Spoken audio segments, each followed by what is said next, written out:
Mr. Siegenthaler, we thank you for the privilege of having this conversation with you today, August 2nd, 2010, at the Siegenthaler Center at Vanderbilt University.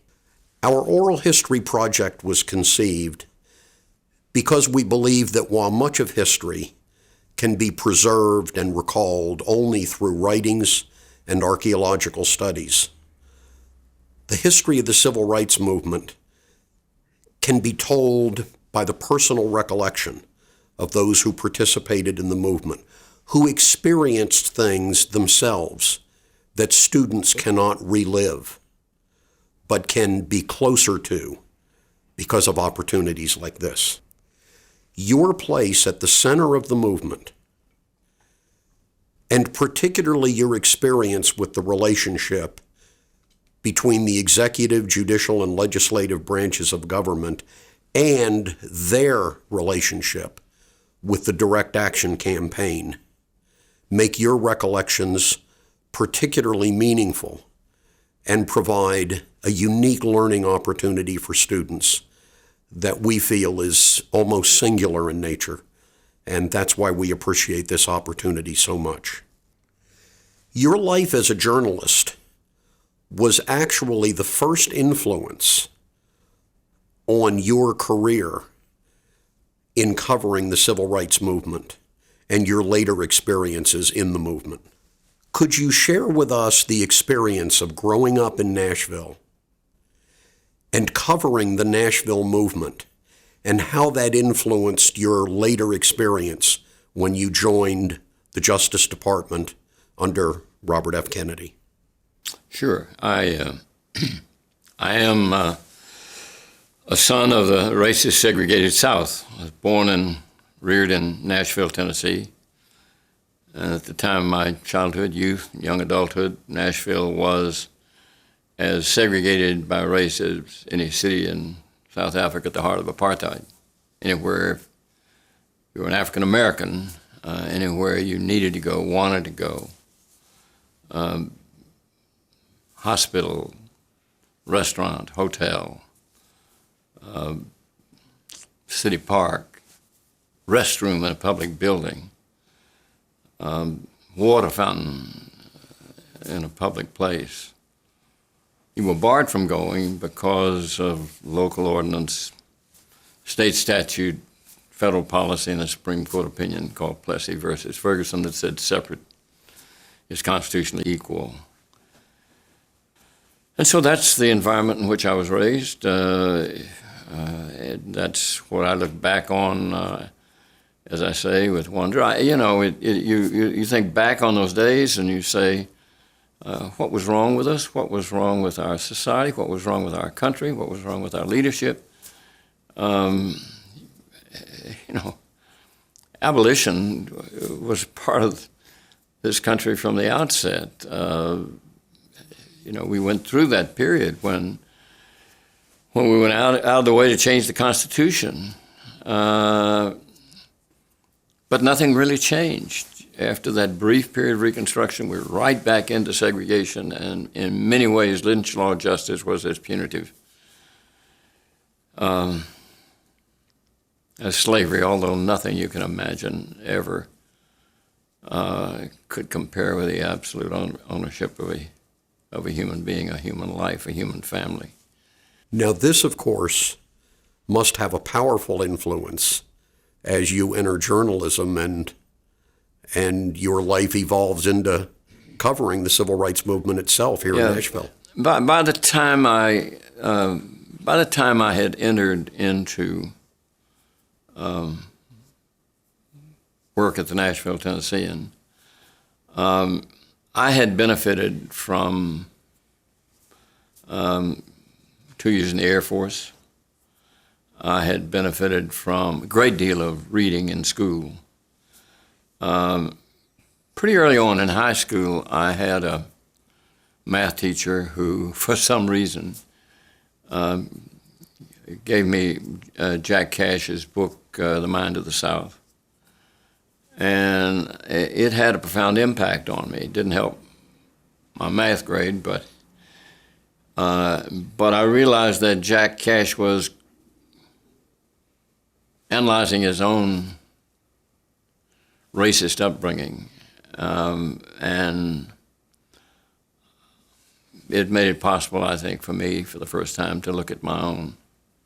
And once you begin to think, and then once you begin to read, and you read more extensively, and then soon your reading takes you down avenues you didn't know you were going to go. You're reading Connie Cullen and Frank Irby, the novelist,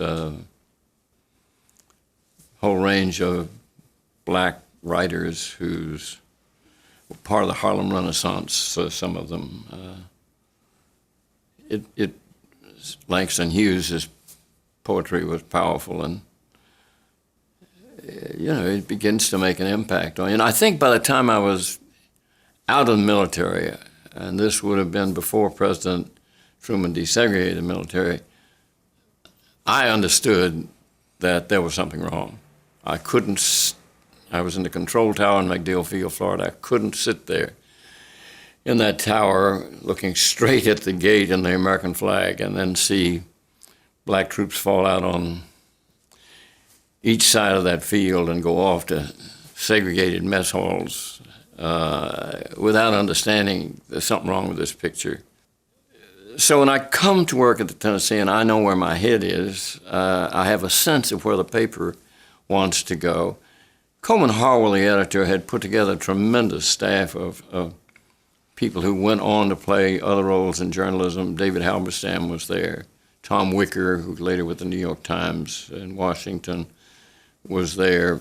Wallace Westfeld, who produced Huntley Brinkley for NBC, was there. Dick Harwood, deputy managing editor later with the Washington Post, was there. Fred Graham, Supreme Court reporter later for CBS. We were all there because this editor wanted a staff that was going to be available to cover whatever the crisis, whenever it came. And more recently, I've received some memoranda that are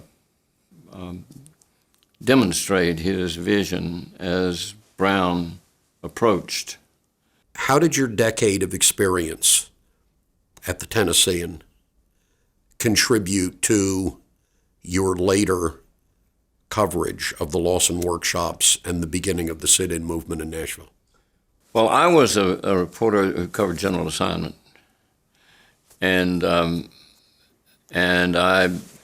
was assigned to beats. I covered local government. I covered crime and the police. I covered the courts. I covered the legislature during that 10-year period. But that city, our city, and that newspaper were, I think, on a continuing basis aware of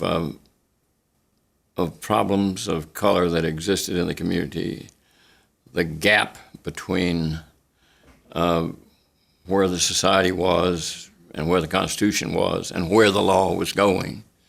And I think back on that time, and all of us on that staff, young reporters, interacted constantly in conversation. I remember when the Emmett Till murder occurred in Money, Mississippi. Not only the decision by Mamie Till Mobley to open the coffin in Chicago and expose the brutality and outrage that had been done on a child.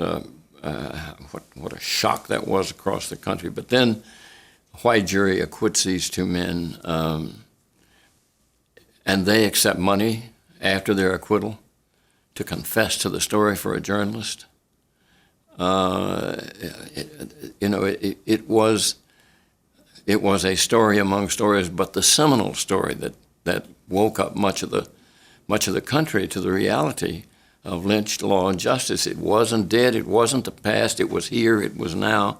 This child was reality, shot, mangled, drowned with a weight around his neck.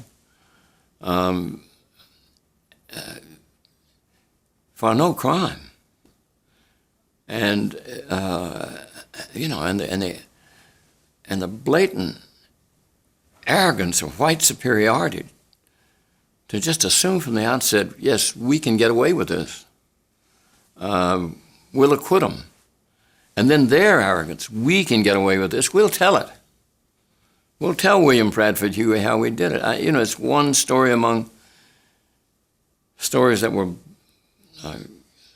hitting the news pages every day involving race somewhere in the South. So the front page news about the decision in Brown v. Board and the new path of constitutional law that John Lewis portrays in his book as producing immediate joy, also following the murder of Emmett Till, produces an immediate reaction that John Lewis talks about, that this is a stark reality we face. Sure, and it comes in the context of Brown versus Board of Education coming down. The Supreme Court unanimously says Plessy is wrong, per se wrong, and suddenly you're thinking every politician in the South, with rare exceptions, is saying, don't care what the Supreme Court said, we're not going to go there. I mean, journalists read that stuff and react to it, from a story point of view. Where is this going to take us? We know conflict is ahead. We know problems ahead, challenges ahead. And if you were on that paper, whatever the development, political, another outrage, another lynching, another defiant reaction to school desegregation, as in Clinton, Tennessee, when Governor Clement rushed the National Guard to help protect those black children in Clinton going into that school. In the mind of the journalist who is not part of the actual coverage of the story, or maybe on the periphery of covering the story, it hits you where you live, because it's a story that at some point your paper is going to be challenged to cover. You talk about the reality of the violence of Southern resistance, but you also mention the politics. And I'm very interested in your coverage of Little Rock. How did you see then, and how did you cover then the meetings between Governor Faubus and President Eisenhower, and what was the view of Cooper versus Aaron, the case that comes out of the integration of Central High School? Well, you really have to think about the story of Little Rock Central High School in the national news context. Just in contrast to what Frank Clement had done in Tennessee, he sent the National Guard in to protect the African-American students who were entering that school. In Arkansas, Governor Faubus calls out the state National Guard to prevent black students from entering. And that was an act of defiance directed toward the President of the United States, Dwight D. Eisenhower, and it was a national story. And so the result of it is every paper with any sense wants to be on the scene covering Little Rock. And I'd say, 50, 100 journalists at one time or another from different papers were in, or different radio and television stations were in and out of Little Rock. And we certainly were. The Little Rock newspaper headed editor was a man named Harry Ashmore. He made that newsroom a welcome place for all of us. And the great advantage of covering the story is not so much reacting to Faubus and Ike which is a national story and covered mostly out of Washington, it is interacting with other reporters and watching their reaction to the crass ugliness, the vulgarity of rabid,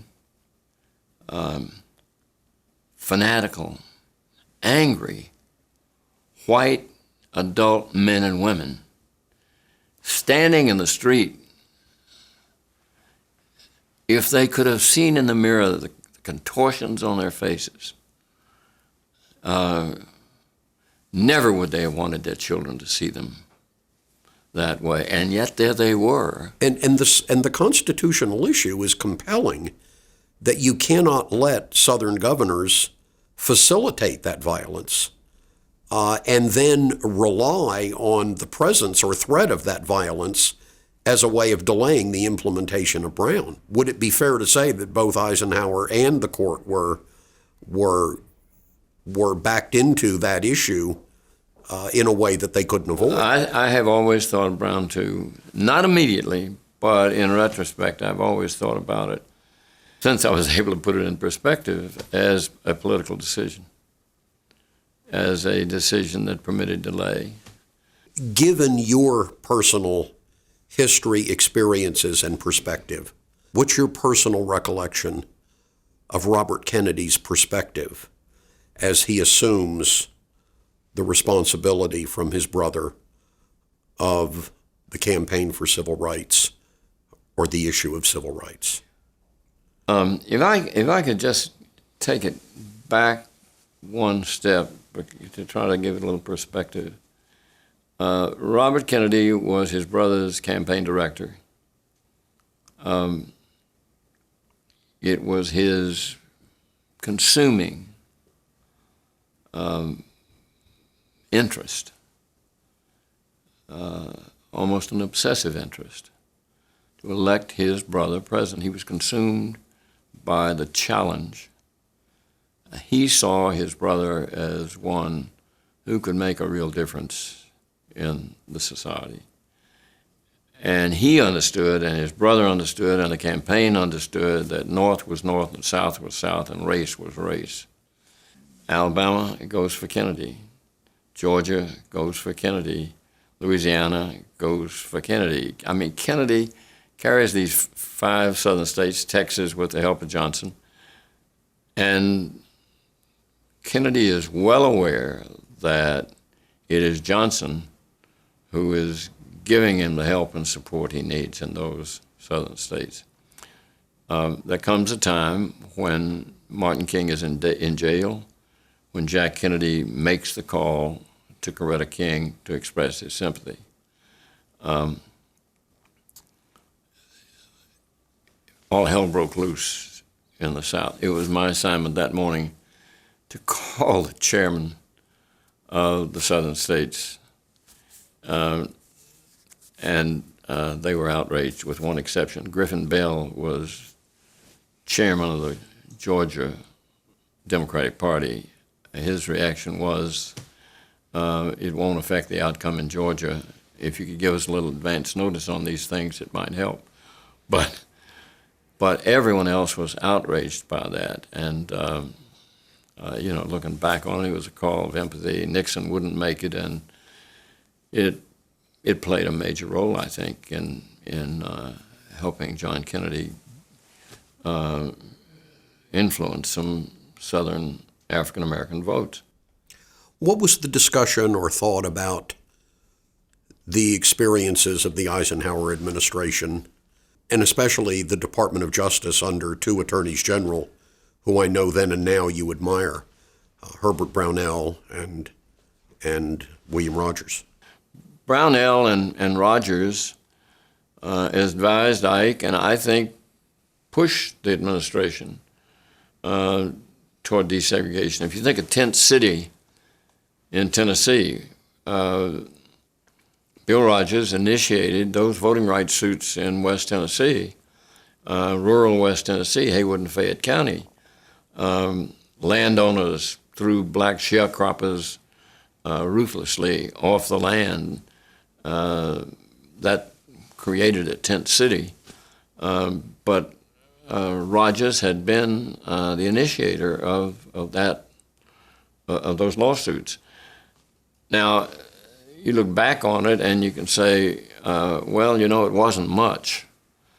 On the other hand, I was in the Kennedy administration, and if I'd been an African American, I well might have said of our administration, well, it wasn't much. It was significantly more than had been done during the Eisenhower administration. I mean, John Doerr, who was there during both administrations, has documented phenomenal increase, particularly in voting rights cases, which were relatively easy to win. They increased from something like 10 to 100. It was quite clear to Robert Kennedy when he thought about becoming Attorney General of the United States that he did not want to ever be in a position where Bill Rogers was. And I think in some ways during that campaign, it was quite clear that race was a factor in decision-making regarding the South. Robert Kennedy goes into that office knowing that if there is a Central High School, he will be like Bill Rogers.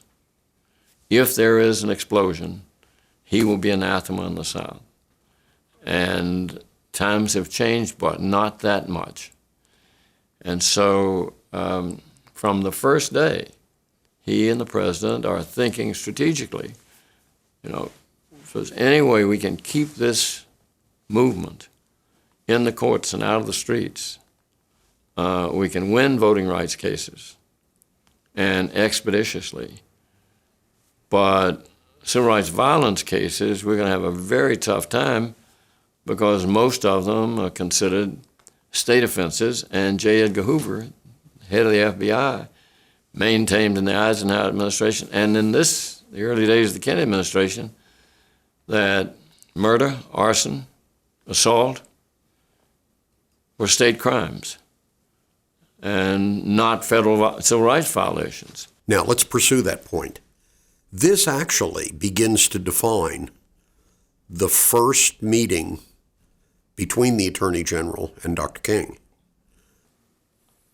It was Dr. King's first visit to Washington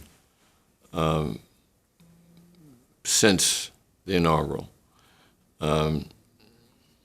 It's April, and he's having an SCLC board meeting at the Mayflower Hotel. Burke Marshall and I were invited to drop by that meeting, pay our respects, and we did.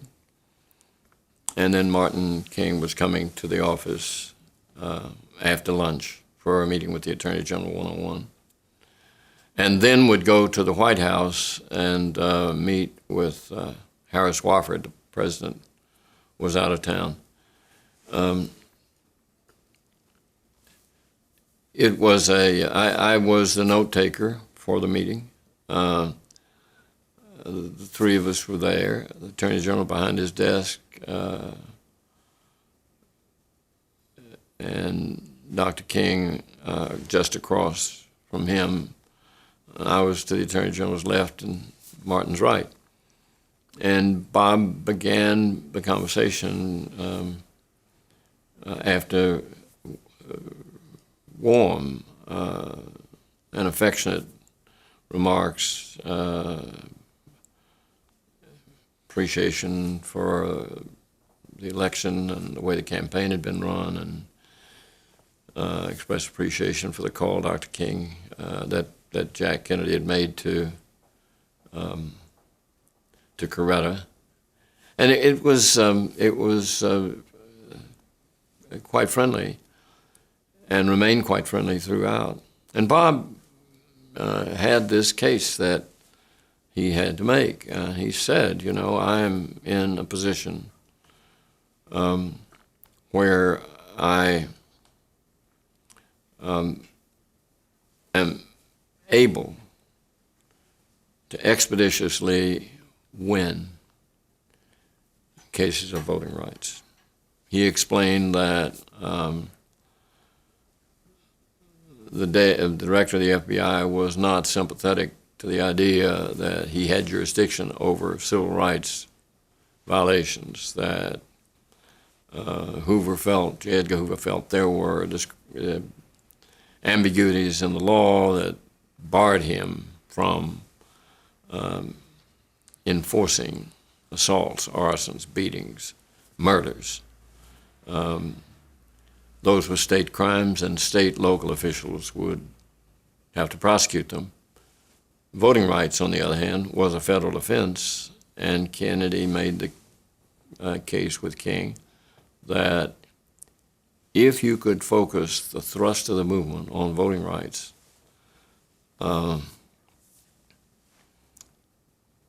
it will change the character of the South. At one point, Jim Eastland was the racist senator from Mississippi. At one point, Bob said to Martin, Jim Eastland won't be so fresh if he has to face a mountain of black votes in Mississippi. And he explained how many cases he had already directed Burke Marshall and John Doerr in the Civil Rights Division to initiate. And I thought he made as strong a case, as powerful a case as he could. On the other hand, if you look across the desk, Martin's expression was inscrutable. But you know that the wheels are turning, and he is aware that he is talking to a master politician to whom votes mean something. He knows that in the back of Kennedy's mind and the back of the president's mind are those 5 states. He certainly understood that a strategy that kept the movement away from the violence like Little Rock, or kept us away from a federal-state confrontation. He understood that would benefit the administration.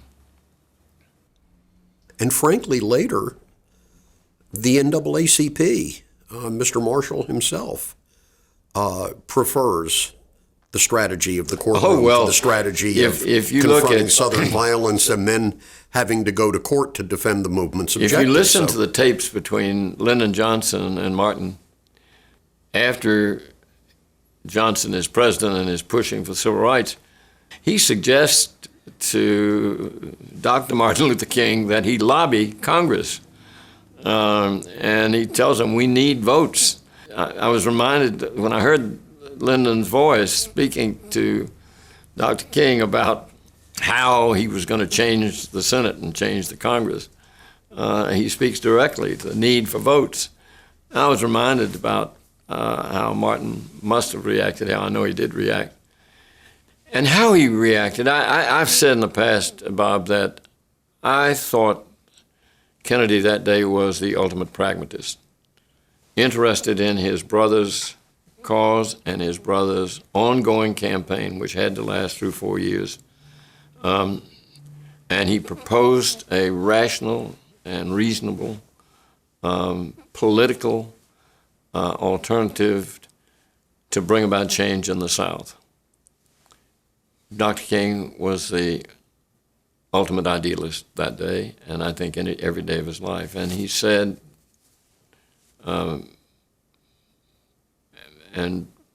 they were on a first-name basis by the time the meeting was over. And he said, you know, I understand what you're saying about the FBI, and I understand the thrust of what you're saying, and I want you to know that we have something called the Voter Education Project in Atlanta that is doing exactly what you suggest. A man named Wiley Branton heads it, and we will pursue it. But So he doesn't disagree. no, he doesn't disagree with it. Including not disagreeing at all with the legal strategy of pursuing voting. He doesn't cases. embrace that, but he says clearly he understands the importance of votes, and he understands the attitude of the FBI. But he said, as for me, I must go where I find the evil of racism afflicts the South. And I've never asked you this before when you say that, but I sometimes wonder in my mind if he's recalling Montgomery when he was asked whether a direct action campaign in the form of a bus boycott would be wrong, and he answered quite spontaneously to the thousands assembled in that church that night, if we're wrong, the Supreme Court of the United States is wrong. If we're wrong, the Constitution is wrong. I think by that time it had become ingrained in his psyche. It was part of how he felt, how he was, and it was part of him. And he said, I must go where the evil exists, and sometimes where it is, its presence is palpable, and I must confront it. And then he said, and I must do it in a way, and I'm paraphrasing here, both of them, but the thrust of it is true to what was said. And he said, but I must dramatize the evil, which said to Bob what Bob did not want to hear. I'm going to conduct these demonstrations, and the media is going to cover them. And yes, we're going to be at risk. And he said, I know you don't have a national police force. Help us when you can, however you can, as much as you can. I understand the shortcomings that exist. So it was a friendly meeting, but I think when he left, I took him down to put him in the car to take him over to the White House. I think Bob thought, well, the South's going to be a problem. He knew that the days were going to be difficult. Now, he could not have known that just about 2 months to the day, a little less than that, almost 2 months to the day, that the Nashville Freedom Riders would get caught in a trap in Montgomery, Alabama, and that a second Freedom Rider explosion would occur, and that there would be a wave of national publicity about a confrontation between federal government and the state of Alabama, not unlike the confrontation that confronted the Eisenhower administration in the state of Arkansas, Central High School. John, I want to take you back to your mention of John Doerr and ask you to reflect on Burke Marshall and John Doerr and this early leadership of the Justice Department that was so important. Well, the Attorney General becomes Chief Law Enforcement Officer of the land in January 1961. In the process of what amounted to his Justice Department cabinet, he relied heavily on Byron White, his Deputy Attorney General, who was a distinguished lawyer, leader in the American Bar Association. So he relied heavily on Byron White, and Byron White relied heavily on his knowledge of distinguished lawyers who had expertise in specific areas. And Burke Marshall was Byron White's choice to be Assistant Attorney General for Civil Rights. It turned out he had a keen mind, a mind like a steel trap. He was creative, innovative, and totally committed to the cause. Dorr had been second in the Civil Rights Division under Bill Rogers, under the Eisenhower administration, and Burke immediately told Bob, "I need him. They've done good work in voter registration cases, and I need him." And in their first meeting, that's when Bob set up by 10 times the number of voting rights cases you now have. He had said to the Attorney General, Bobby, we just don't have the people. And he said, hire the people, Burke. And so, I mean, Burke was the right choice. He was indefatigable. He was judicious. He was sort of apolitical, but he was totally committed and totally involved. And I think very early on earned the respect of Thurgood Marshall and Louis Martin, who was an African-American leader, political leader, on whom the president had relied. And so Burke came to the job with no background or experience in civil rights, but a total commitment. He had been a brilliant lawyer, and before that a brilliant law student, and after the death of President Kennedy would go on to be a distinguished faculty member at Yale.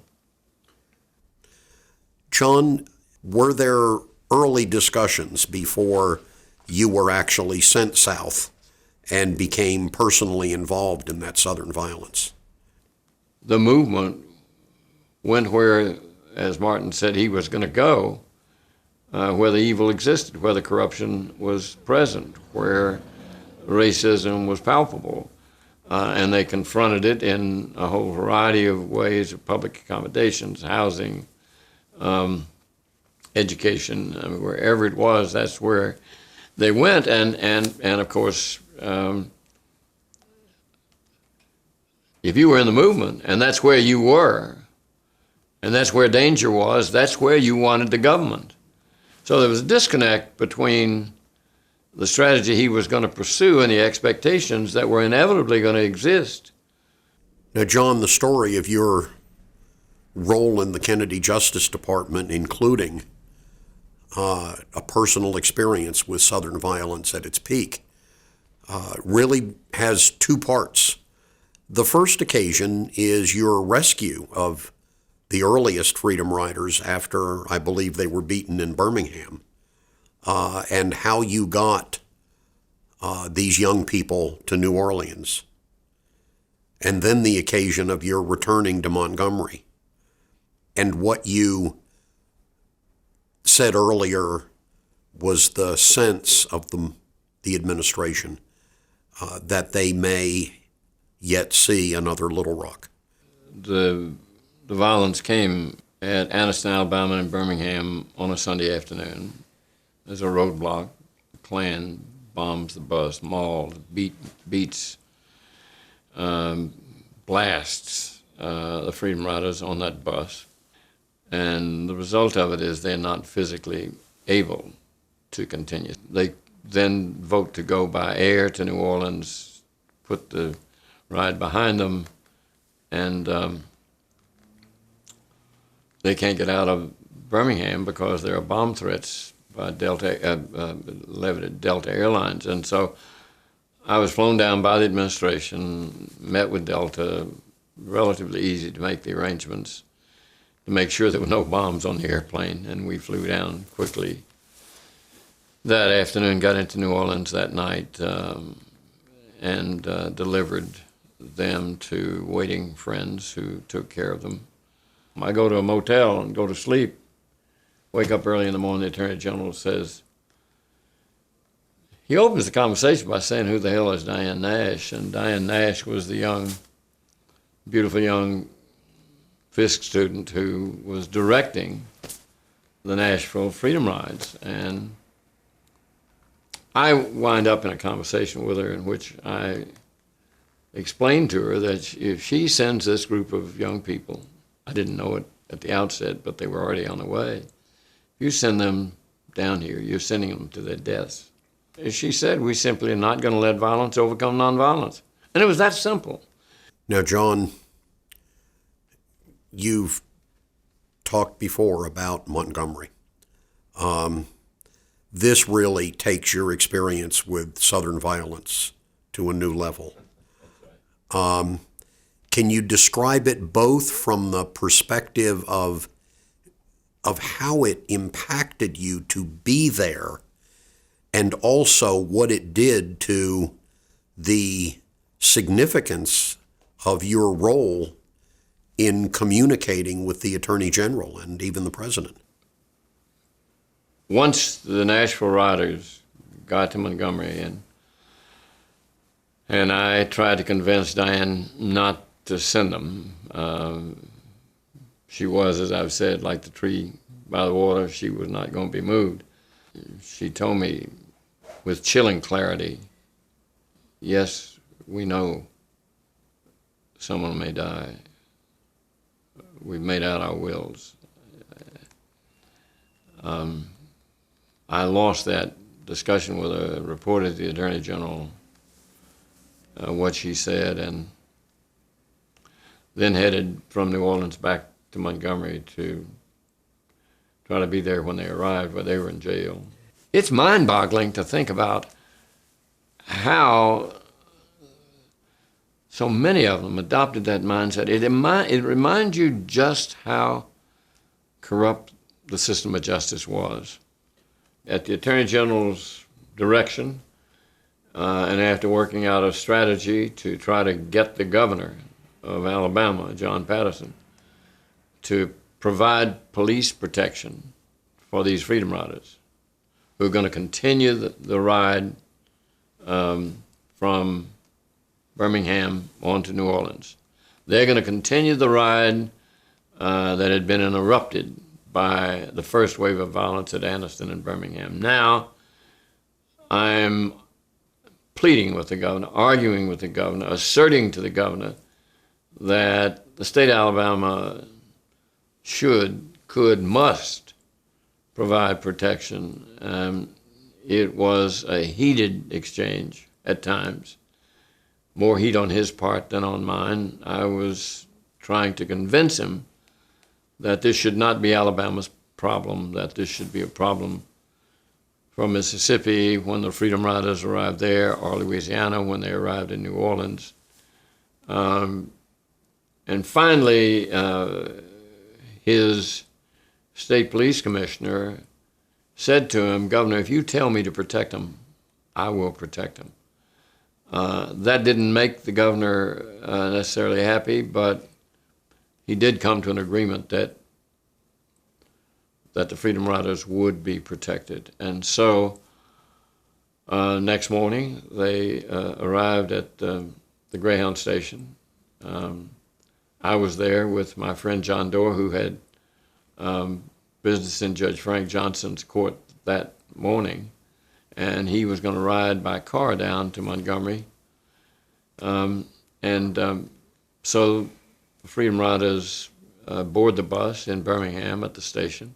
We drive down by car. By the time I get to the Justice Department building, where Judge Frank Johnson's court was, to let John Doerr out, the bus had already arrived across the alley at the Greyhound bus terminal. And above a shed, I could see baggage being hurled into the air.